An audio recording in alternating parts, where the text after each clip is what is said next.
Morning বন্ধুরা, কেমন আছো সবাই? আশা করি আমার পরিবারের সমস্ত বন্ধুরা খুব ভালো আছে আর সুস্থ আছে। আমি মৌমিতা চলে এলাম একটা নতুন ভিডিওর সাথে। আশা করছি আজকের ভিডিওটা তোমাদের খুব ভালো লাগবে। আজকেও একটা বিষয় নিয়ে কথা বলবো, তাহলে ভিডিওটা স্কিপ না করে পুরোটা দেখার অনুরোধ রইল। ইদানিং কি ছোটোখাটো জিনিস ভুলে যাচ্ছ? ঘরের দরকারি কাগজটা কোথায় রেখেছো প্রয়োজনের সময় মনে পড়ছে না। ফ্রিজের সামনে এসে দাঁড়িয়ে আছো, অথচ মনে পড়ছে না কি নিতে এসেছিলে। মার্কেটে গিয়ে পরিচিত কারোর সঙ্গে দেখা হয়েছে, অথচ এত পরিচিত মানুষের নামটা না কিছুতেই মনে পড়ছে না। অথবা কারোকে ফোন করে কি দরকারি কথাটা বলার ছিল সেটা আর মনে পড়ছে না। হয়তোবা গ্যাসের চুলাটা বন্ধ করেছো কি, নাকি ঘরের চাবিটা লাগিয়েছিলে কি না কোথাও বেরোবার সময়, সেটা না কিছুতে মনে করতে পারছো না। যারা স্টুডেন্ট তাদেরও এরকমটা হয়। গতকালকেই যে পড়াটা করেছো, অথচ পরীক্ষার খাতায় লেখার সময় না পড়াটা কিছুতেই মাথাতে আসছে না। আর এইরকম ছোটোখাটো ভুলে যাওয়ার সমস্যায় কিন্তু আমরা অনেকেই ভুগতে থাকি। কিন্তু অনেক সময় এই ভুলে যাওয়ার সমস্যাটা আমাদের জরুরি কাজের সময় কিন্তু বিপদে ফেলে। পুরনো ছোটোবেলার স্মৃতিগুলো অনেক সময় ধীরে ধীরে আমাদের মাথা থেকে হারিয়ে যেতে থাকে। তবে ছোটোখাটো বা তাৎক্ষণিক পর্যায়ে ভুলে যাওয়াটা থেকে কিন্তু সমস্যা হতে পারে। সাধারণত খুব মানসিক চাপ, বিষণ্ণতা, পরিপূর্ণ ঘুম না হওয়া, এই সমস্ত কারণে কিন্তু আমাদের স্মৃতিশক্তিতে প্রভাব পড়ে। আর তাছাড়া কিছু রোগের কারণেও অথবা ওষুধের পার্শ্ব প্রতিক্রিয়া থেকেও কিন্তু ভুলে যাওয়া রোগ হতে পারে। বয়স বাড়তে থাকলে স্মৃতিশক্তি কমতে থাকে, এটা আমরা প্রত্যেকেই জানি। তবে বয়সের আগেই যদি ভুলে যেতে থাকো, তাহলে কিন্তু এর প্রতিক্রিয়া করার দরকার রয়েছে। এবং স্মৃতিশক্তি বাড়ানোর জন্য আজকে কিছু টিপস তোমাদের সঙ্গে শেয়ার করব। সকালবেলায় এখানে দেখো, আমি কিন্তু পরীর জন্য আজকে পনিরের তরকারি বানাবো, আর তার সাথে বানাবো পরোটা। পরীকে স্কুলের টিফিনে পাঠাবো, আর তার সাথে আমরাও সকালে জলখাবারে খাবো। তাই প্রথমেই বলি খাওয়া দাওয়া সংক্রান্ত। আমাদের খাওয়া দাওয়ার ওপর কিন্তু আমাদের ভুলে যাওয়া রোগটা অনেকটাই ঠিক করা যেতে পারে। অ্যান্টিঅক্সিডেন্টযুক্ত খাবার খেতে হবে, যেমন সবুজ শাকসবজি, ফল, আবার সামুদ্রিক মাছ, বাদাম। এই এই সমস্ত খাবারগুলো আমাদের ব্রেনের জন্য খুবই উপকারী। আমরা আমাদের বাচ্চাদের দিকে নজর রাখলেও নিজেদের দিকে অনেক সময় নজর রাখি না। আর এই ভুলটা কিন্তু আমরা প্রত্যেকেই করে থাকি। তাই নিজের খেয়াল রাখতেও কিন্তু খাওয়া দাওয়ার দিকে একটু খেয়াল রাখা দরকার। তাছাড়া ব্লুবেরি, লাল আঙুর, ব্ল্যাকবেরি, প্লাম বা লাল বাঁধাকপি স্মৃতিশক্তি বাড়াতে পারে কিন্তু। আর বাচ্চাদের ক্ষেত্রে আমরা অনেক সময় বলে থাকি যে বাচ্চাদের পড়াশোনায় ভালো মনে রাখার জন্য কিন্তু ব্রাহ্মী শাক খাওয়ানোর কথা। সেই ব্রাহ্মী শাকের কথা কিন্তু আমরা প্রত্যেকেই জানি, আর ছোটো থেকে শুনেও এসেছি। তাই একটু খাওয়া দাওয়ার দিকে নজর দেওয়াটা কিন্তু খুবই প্রয়োজন। স্মৃতিশক্তি মনে রাখার জন্য এটা কিন্তু খুবই অত্যন্ত গুরুত্বপূর্ণ। আর এখানে দেখো, আমি সবজি দিয়ে পনিরের তরকারিটা বসিয়ে দিলাম। পরবর্তী যেটা বলবো, যে একটা সময় একটা কাজ করার দিকে মন দেওয়া। অনেকেই আছে মাল্টিটাস্কিংয়ে খুব ভালো দক্ষ। মাল্টিটাস্কিং মানে কিন্তু একসময় অনেকগুলো কাজ করে নেওয়া। এটা যেমন একদিকে ভালো, একসাথে অনেকটা সময় বাঁচে, একসাথে কাজও করে নেওয়া যায়। তবে কি জানো তো, একসাথে অনেকগুলো কাজ করতে গেলে না অনেক সময় মনে থাকে না, মানে কোনটা ছেড়ে কোনটা করব, এই যে একটা মাথার মধ্যে তাড়াহুড়োটা থেকে যায়, যে কারণে কি হয় একটা করতে গিয়ে আর একটা ভুলে যাই। আমারও প্রায় সময় হয়ে থাকে যে রান্না বসিয়ে দিয়ে বা দুধ গরম বসিয়ে দিয়ে গ্যাসেতে কিছু একটা করতে কাজ চলে এলাম, তখন কি হয় ওইটা মাথা থেকে একদমই ভুলে যায় যে গ্যাসের ওপর দুধটা বসানো রয়েছে। আর খানিকক্ষণ পরে গিয়ে দেখি দুধটা পুড়ে গেছে, অথবা দুধটা উতলে পড়ে গেছে। এই সমস্তগুলো কিন্তু হতে থাকে। তাই মাল্টিটাস্কিংয়ে অনেকটা সময় বাঁচলেও কিন্তু কিছু কিছু ক্ষেত্রে কিন্তু যদি ভুলে যাওয়ার সমস্যায় ভুগতে থাকো, তাহলে বলবো মাল্টিটাস্কিংয়ের পরিবর্তে একটা নির্দিষ্ট কাজে নিজেকে নিয়োজিত করো, দেখবে সব কিছু মনে থাকবে। আর দেখেছো, পরীকে আমি টিফিন বক্স একদম প্যাক করে পরীকে স্কুলে দিয়ে চলে এসেছি। পরীকে স্কুলে দিয়ে এসে না আজকে ভালো করে বেডরুমটা ক্লিন করব। অনেকগুলো জামা কাপড় জড়ো হয়েছে, 2-3 দিনের জামা কাপড় ধুয়েছিলাম, অল্প অল্প করে শুকনো হয়েছে, সেগুলো না আজকে ভালো করে আয়রন করে আর গুছিয়ে তুলব। একটু সময় লাগবে যদিও, যেহেতু একসাথে অনেকগুলো জামা কাপড় জড়ো করে ফেলেছি। সেই জন্য কাজগুলো করতে করতে তোমাদের সাথেই আজকে গল্প করতে থাকবো। ভুলে যাওয়ার সমস্যায় যদি ভুগতে থাকো, তাহলে বলবো পরবর্তী পয়েন্ট, নিজের স্ট্রেসটাকে নিয়ন্ত্রণে রাখাটা কিন্তু খুব জরুরি। মানসিক অবসাদ ও চাপ কিন্তু আমাদের স্বাস্থ্যের ওপর যেমন খারাপ প্রভাব ফেলে, তেমনই অতিরিক্ত স্ট্রেসের কারণে কিন্তু আমাদের চিন্তাভাবনা আর মনে রাখার ক্ষমতাটাও ধীরে ধীরে কমতে থাকে। আর মাথার মধ্যে অতিরিক্ত চিন্তা কিন্তু কোনো কিছুই ভালোভাবে মনে রাখতে দেয় না, আর মনে রাখাও যায় না। সুস্থ থাকলে মনে রাখার অর্থাৎ স্মৃতিশক্তিটা ভালো থাকে, আর স্ট্রেসযুক্ত জীবন কিন্তু স্মৃতিশক্তি না ধীরে ধীরে কমতে থাকে। তাই নিজেকে যতটা পারা যায় স্ট্রেস ফ্রি রাখার চেষ্টা করো। যখন যতটা প্রয়োজন ততটুকু কাজ করো, আর অতিরিক্ত প্রয়োজনের বেশি স্ট্রেসটা কিন্তু মাথার মধ্যে দিও না।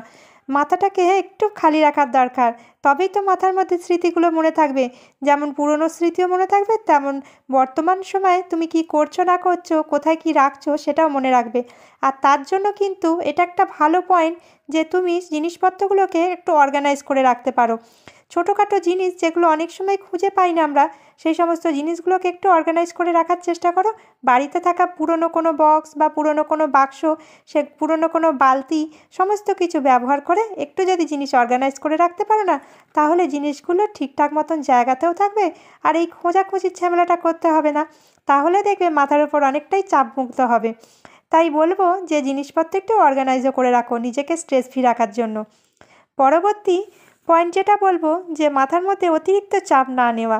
মস্তিষ্কের নিজস্ব একটা গ্রহণ করার ক্ষমতা আছে। অনেকেই মনে করে একসাথে জ্ঞানের ভাণ্ডার মাথায় ঠুসে ঠুসে ভরে ফেলতে, যেটা বেশিরভাগ ক্ষেত্রেই কিন্তু প্রেসার সৃষ্টি করে। বাচ্চাদের যেমন অনেক সময় একসঙ্গে অনেক পড়া, অনেক কাজ দিয়ে দিলে তখন তারা করতে পারে না, তারা স্ট্রেস হয়ে যায়, তাদেরও একটা বিরক্ত লেগে যায়, তেমন বড়দেরও তেমন। আমরা নিজেরা হয়তো জোর করে অনেক সময় অনেক কিছু করতে চাই একসাথে সমস্তটা, সেক্ষেত্রে কিন্তু মাথার মধ্যে অতিরিক্ত চাপ পড়ে যায়। তাই একটা সময় একটা কাজ করো। আর সবার মস্তিষ্কের ক্ষমতাও কিন্তু সমান হয় না, এটা কিন্তু আমাদের মনে রাখতে হবে। কেউ অল্পতেই অনেক কিছু মনে রাখতে পারে, আবার কেউ কিন্তু অনেক পড়াশোনা করেও অনেক কিছু মনে রাখতে পারে না। তাই অতিরিক্ত মনে রাখতে গিয়ে যেটুকুনি মনে রাখা যেত সেটাও কিন্তু ধীরে ধীরে ভুলে যেতে থাকবে। তাই তাড়াহুড়ো না করে সময় নিয়ে মনে করতে হবে, আর নিজের কাজগুলোও কিন্তু ধীরে সুস্থে করতে হবে। আমরা গৃহিণীরা শুধুমাত্র ঘরটাকে সামলাই বললে হবে না, ঘরের মধ্যেও কিন্তু অনেক রকম কাজ থাকে যেগুলোকে মনে রাখাটাও প্রয়োজন। তবেই তো প্রয়োজনের সময় জিনিসগুলো ঝট করে বার করে ফেলতে পারা যাবে, তাই না? তার সাথে সাথে বাচ্চাদের পড়াও কিছু কিছু ক্ষেত্রে মনে রাখতে হয়। বাচ্চারা অনেক কিছু প্রশ্ন করতে থাকে, তাদের প্রশ্নের উত্তর দেওয়া। আবার অনেক সময় কি হয়, প্রশ্নের উত্তর না দিলে বাচ্চাদেরও কিন্তু ভালো লাগে না। আর বাচ্চাদের অ্যাক্টিভ রাখতে গেলে কিন্তু মায়েদেরও অনেকটা অ্যাক্টিভ থাকতে হবে, আর তার জন্য মনে রাখার ক্ষমতাটাকেও ঠিক রাখতে হবে। তাই মানসিকভাবে সুস্থ থাকতে গেলে কিন্তু মাথার মধ্যে অতিরিক্ত চাপ নেওয়া চলবে না। আর এখানে দেখেছো, আমি আগে ছোটো ছোটো জামা কাপড়গুলো পরির গুছিয়ে নিয়ে তুলে দিয়েছি, তারপরে যেগুলো আয়রন করার ছিল সেগুলোকে করে নিয়েছি।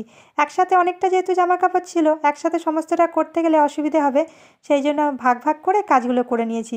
আর বিছানার বেড কভারটা চেঞ্জ করব, সেই জন্য এইখানটা একটু পরিষ্কার করে নিলাম, ধুলো পড়েছিল। আর তার সাথে পরীর বুক সেলফটাকেও গুছিয়ে নেব। পরী আগের দিনে কিছু একটা পেপার খুঁজছিল, আর সেই পেপারটা খুঁজে পায়নি বলে না বুক সেলফের বইগুলো অনেকটাই ওলটপালট করে ফেলেছে। এবার এখন দেখলাম যে একটু ধুলোও পড়েছিল, আর তার সাথে না ওই যে ওলটপালট হয়ে গেছে। এবার কি হয়েছে, সমস্ত বইগুলো মিশিয়ে গেছে, সেই জন্য একটু সেপারেট করে নিতে হবে, করে তারপরে গোছাতে হবে।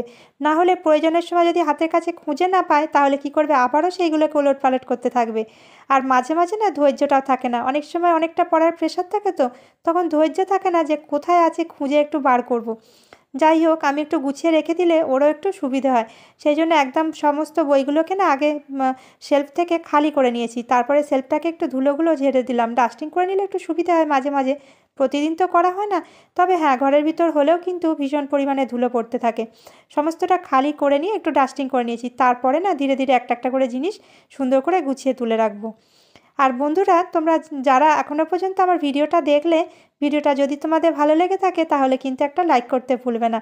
আর যদি কেউ নতুন বন্ধু হয়ে থাকো, আমাকে প্রথম দেখে থাকো, আমার ভিডিওটা প্রথম দেখে থাকো, তাহলে বলবো আমার চ্যানেলটা সাবস্ক্রাইব করে নিয়ে পাশে থাকার অনুরোধ রইল, যাতে আমি আরও ভালো ভালো সুন্দর সুন্দর মোটিভেশনাল ভিডিও তোমাদের সঙ্গে শেয়ার করতে থাকি।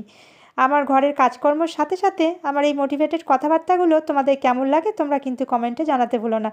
পুরনো বন্ধু যারা আমার পাশে রয়েছে তারা তো সবসময় সুন্দর সুন্দর কমেন্ট করতেই থাকে, তাদেরকে অসংখ্য ধন্যবাদ আমার পাশে থাকার জন্য, আমাকে সাপোর্ট করার জন্য। আর এখানে দেখো, আমি বইগুলোকে মোটামুটি গুছিয়ে নিয়েছি, পুরোটা এবার ধীরে ধীরে গুছিয়ে নেবো। যাই হোক, এখন চলে যাব পরবর্তী পয়েন্টে। ভিজুয়ালাইজেশন করা, অর্থাৎ ইন্দ্রিয় শক্তিকে কাজে লাগানো। যে জিনিসগুলো আমরা সামনাসামনি দেখে মনে করি সেটা কিন্তু আমাদের মাথার মধ্যে থেকে যায়। আর চোখ বন্ধ করে বা না শুনে শুধুমাত্র পড়ে যদি মনে রাখা হয় তাহলে কিন্তু সেটা কঠিন হয়। শুধুমাত্র বাচ্চাদের ক্ষেত্রে বলবো না, আমাদের বড়দের ক্ষেত্রেও। বাচ্চারা যেমন পড়া যখন করে, পড়ার সাথে সাথে যদি যে কোনো জিনিসকে একটু দেখে নেয় বা ফোনেতে বা ল্যাপটপে যদি রিমাইন্ডার দিয়ে রাখা যায় অথবা খাতায় যদি নোট করে রাখা যায় তাহলে কিন্তু না মনে রাখাটা ভীষণ রকম সুবিধাজনক হয়। যেমন ধরো মার্কেটে গেলে তোমার কি কি প্রয়োজন সেটা তুমি একটু লিখে নিলে, অথবা কারোকে ফোন করার আছে সেটাও যদি একটু খাতাতে লিখে রাখলে অথবা ফোনেতে রিমাইন্ডার দিয়ে রাখলে তাহলে কি হয়, মনে পড়ে যায়। আর এতে কিন্তু ভুলে যাওয়ার সমস্যাটা অনেকটাই কমে। বাচ্চাদের যেমন পড়া মনে রাখার জন্য পড়ার পাশাপাশি একটু ভিজুয়ালাইজেশনের প্রয়োজন রয়েছে। সামনাসামনি কোনো জিনিস দেখে শেখা, অথবা এখন তো নেটের সাহায্যে বাচ্চাদেরকে ভালোভাবেই সেটা বোঝানো যায়। একটু ইন্টারনেটেতে কোনো ভিডিও চালিয়ে দিলে, ছোটো বাচ্চাদের ক্ষেত্রে যদি বলি, ভিডিও চালিয়ে দিলে সেখানে যতটা সুন্দরভাবে ছবির মাধ্যমে দেখানো হচ্ছে বাচ্চাটা না খুব তাড়াতাড়ি তাতে মনে রাখতে পারে। আর সেরকম আমাদের বড়দের ক্ষেত্রেও বলবো, কোনো কিছু মনে রাখতে হলে যদি একটু লিখে রাখা যায় তাহলে কিন্তু মনে থাকে। যাই হোক, এখানে দেখো আমি এগুলোকেও একটু না ডাস্টিং করে নিচ্ছি। যদিও রান্নাটা বাকি রয়েছে, তবে আজকে ভাবলাম যে আগে ডাস্টিংয়ের কাজটা না করে নিই। একটা দিক করব আবার একটা দিক পড়ে থাকবে, সেটা না মনের মধ্যে খটকা লাগতে থাকবে যে পুরোটা কমপ্লিট করতে পারলাম না। তাই ভাবলাম যে আগে ঘরটা ক্লিন করে নিয়ে তারপরেই রান্নার দিকে যাব। সেই জন্য আগে সমস্তটা ক্লিন করে নিয়েছি। একসাথে হয়েছে, একটা করতে করতে আরেকটা করতে গেলে না একটু সমস্যা হয়ে যায়। সেই জন্য ভাবলাম যে পুরোটা একদম কমপ্লিট করে নিয়ে তারপরে রান্নাবান্নার দিকে যাব। আর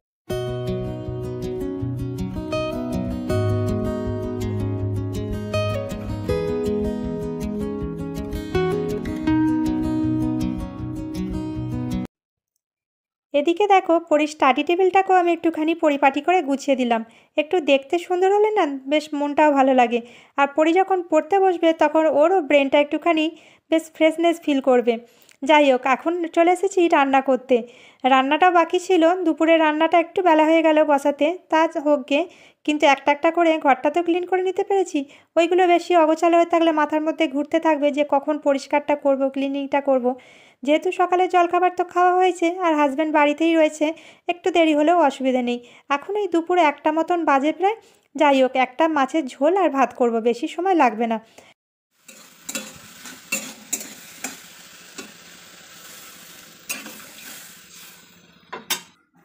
এতক্ষণে আমার কাজ কমপ্লিট হলো আর ঘর পুরো একদম ক্লিন করে দিয়েছি। ঘরটা না খুব নোংরা হয়েছিল, তো বুক সেলফটা একটু গোছানো না থাকলে দেখতে ভালো লাগে না। যাই হোক, অনেকটা বেলা হয়ে গেছে, আমার রান্নাও কমপ্লিট হয়ে গেছে। ওদিকে কচু দিয়ে মাছের ঝোল কমপ্লিট, আর তার সাথে বেগুন ভাজা করেছি, আর কিছু আজ আর বানাবো না। আর ঘর পুরো দুটো ঘরই ক্লিন করা হয়ে গেছে। চলো এখন তাহলে তোমাদের দেখিয়ে দিই ঘরটা ক্লিন করার পরে কতটা সুন্দর দেখতে লাগছে।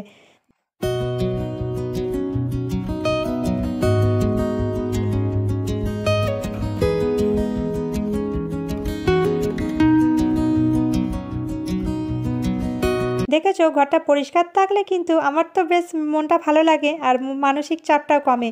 চারিদিকে যদি একটু গোছানো থাকে, সুন্দর থাকে, তাহলে কিন্তু মানসিক স্ট্রেসটা অনেকটা কমে। যাই হোক, আজকের ভিডিওটা তোমাদের কেমন লাগলো তোমরা কিন্তু আমাকে কমেন্টে জানাতে ভুলো না। আর নতুন বন্ধু হয়ে থাকলে চ্যানেলটার পাশে থাকার অনুরোধ আরও একবার রইল। চলো, দেখা হবে আবার নেক্সট ভিডিওতে। সবাই ভালো থেকো, সাবধানে থেকো, সুস্থ থেকো।